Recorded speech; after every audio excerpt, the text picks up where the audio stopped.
You are looking at Julian's pronunciation guide, where we look at how to pronounce better some of the most mispronounced words in the world, like this other curious word. But how do you say what you're looking for today?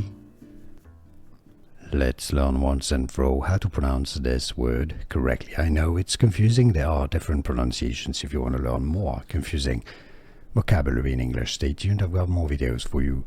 2 different ways of pronouncing it. Quasi-experimental, that would be the British English pronunciation.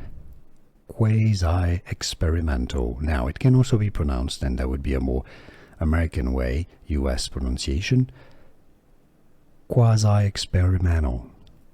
Quasi-experimental, American English, or quasi-experimental. Here are more videos on how to pronounce more confusing words and names too many mispronounced. Like this video if you found it useful. I appreciate your support. I'll see you soon, and thanks for watching.